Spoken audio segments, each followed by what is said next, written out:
Of course, by now most of you know that I'm shooting from a place called Jibi, and I'm staying in this Jibi Adventures. They have a homestay where I'm staying, and I thought I would post only fun videos from here and travel videos. But then one very interesting question came up yesterday in my blog, asking me that how do I handle multiple portfolios.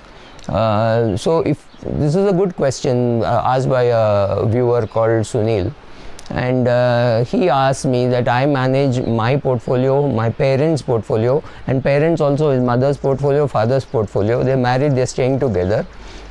He manages his wife's portfolio, 2 daughters and a sister, his own sister, which means 4 of his own family, immediate he and his dependents.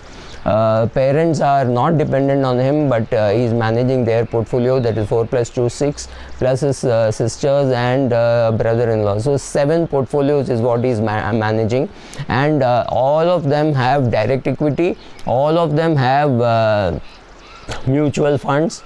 And so he was asking me how should he manage them. Should he buy the same share? Suppose he likes a particular share, suppose he bonds HDFC Limited. Should he buy HDFC Limited across the portfolio? So there are 100 shares in each portfolio, or is it perfectly alright to buy 1000 shares of HDFC in one of the portfolios and treat it as a single view portfolio? Now both are right. I have always treated my family assets like I manage only my mother's portfolio. I don't manage my sister's portfolio. So my mother's portfolio, my wife's portfolio are the 3 portfolios that I manage. My daughter's portfolio is not much, but yes, I do make sure that money gets invested. So yeah, Sunil, it is a difficult question to ask, because suddenly you find that you have put one person's money a little heavily into US equities, taking a single view, and then you find that because US equities did well, that portfolio has done extremely well, and you have put some money in say my wife's money I put in US equities, and my mother's money I put in European equities. I think it is balanced, but then 5 years equities in US have done very well, but Europe has not done well. Maybe next 5 years Europe will do well and US might actually not do well. I don't know. Asia could do well, or debt could do well, equities could do badly, or if all the gold were in one portfolio, like you are handling 4 plus 2 plus 1, 7 portfolios. Let's say you put all the gold of the whole family, 7 people, single view, you put it in your mother's portfolio, or your mother's portfolio had gold, none of the other portfolios had gold, and you thought overall it was a good balance because 5% of the overall portfolio was in your mother's account. What would have happened in one particular year or 2 particular years, let's say 2019, your mother's portfolio may have done extremely well because of the amount of gold in that portfolio, and the other portfolios wouldn't have done so well because debt and equity both did badly, say in the month of March. So if you were doing a review in the month of March, or worse, if you were doing asset allocation in the month of March, you would have wondered what to do. Should I sell some equity and buy gold, or things like that? Should I rebalance?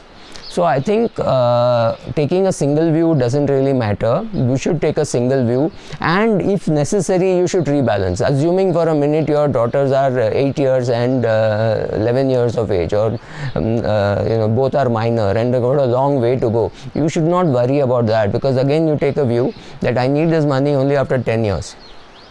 And if your mother is say 80 years of age or 85 years of age, you have to only see whether there is enough money for a drawdown for her for the rest of her life, and maybe her dividend income is greater than her annual expenses. So you just don't need to do any reallocation of that portfolio. Just remember that portfolio is going to get divided by 6 or 7, whatever, between you and your sister or between the children, whatever is thought of.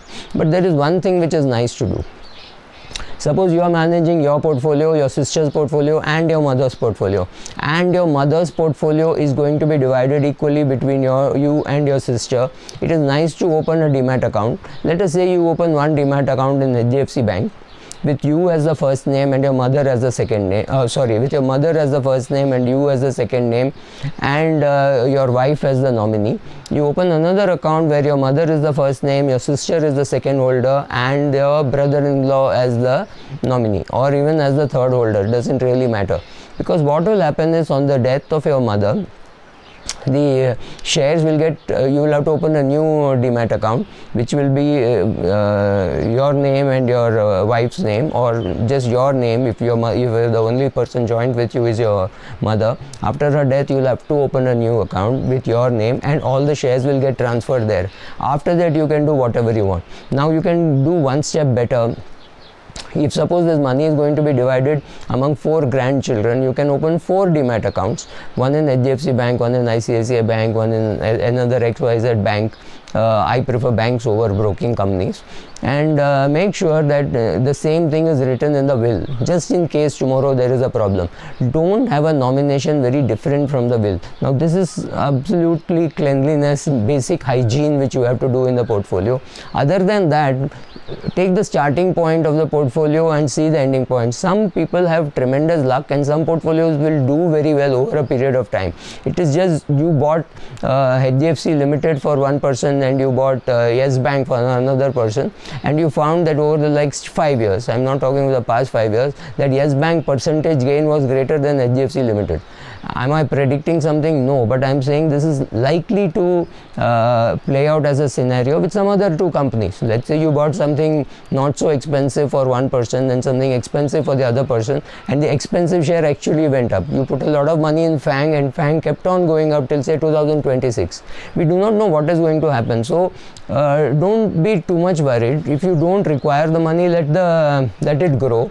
As long as you're sure that the kids won't start fighting among themselves, saying that you're doing a better job for her or doing a better job for him or things like that, you don't have to worry too much. Taking a single view makes sense even from a tax point of view. There could be some share which you bought in your mother's portfolio which has come down in price, but you think this is a great share to hold for a long period of time. You can still do tax harvesting by selling off in your mother's portfolio and buying it in your daughter's portfolio.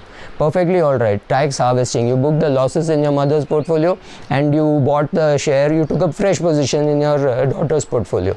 These kind of tax harvesting also happens. Across 7 funds you can do some things like this. Perfectly legitimate tax planning actions can be done. So it has its advantages, it has its disadvantages, but if you are managing somebody else's money, it is always nice to sit down and talk with that person. Could be your mother, could be your sister, could be your major grown-up daughter, married grown-up daughter, anything like that, right? If you are managing other people's money, it is better, for a fee or not for a fee, it is better to have a discussion once in a while, or you say, look, this is what I am doing, if you want you could copy me. Let them also learn how it is to be done. Like if your mother is 83 and 85 or 87, you may not bother too much about, you can't be teaching her, but she also should know what is happening, because in case you are not there, we always make an assumption that I will be around and my parents won't be there. Just twist it. What happens if I am not there and my mother is there? Somebody else has to manage. That could be your wife, could be your daughter, could be your sister. If it's your wife, then your wife has to talk to your sister so that she doesn't feel that this woman is not competent, I can manage myself. So plan your succession, plan your exit, and plan the reverse. So planning that is also important, but don't worry too much about one fund performing better than the other. Of course, both are your children, so a 11-year-old's portfolio could be performing better than the 8-year-olds, because the 11-year-olds started earlier. So these kind of things could happen. You can always put money from, take money from the 11-year-old and put it with the 8-year-old and say now both are equal at the age, at a particular date rather than a particular age, and then remember that you had made this change and use it for their education, marriage, whatever. So yes, there could be some issues, but you should not take a 1-year view, because in a 1-year view this could happen. Over a 5-year view, the standard deviation could reduce and the return, one could be 13%, one could be 14%. I mean, these kind of things are likely to happen, bound to happen. So at that stage you can decide what is to be done, because if all of that is anyway your money, because they are minor children, you can reallocate, or you let it lie there and say the luckier person will do well, because I am not applying any special care and attention to my elder daughter's portfolio compared to my younger daughter's portfolio, or to my son's portfolio over my daughter's portfolio. It just naturally happened. I think you can live with that, unless the gap is just too much. Then you might need some explanation. Not when you're alive. When you're alive, it is easy to explain to them what happened, but if you're dead, I don't want the others to argue among themselves that more care and attention was given to this fund and less care and attention was given to that fund. So financial communication within the family is very important, especially because if they are majors, at some stage they may say, this man is not handling my portfolio well. So Sunil, I hope I have answered your query. Thank you.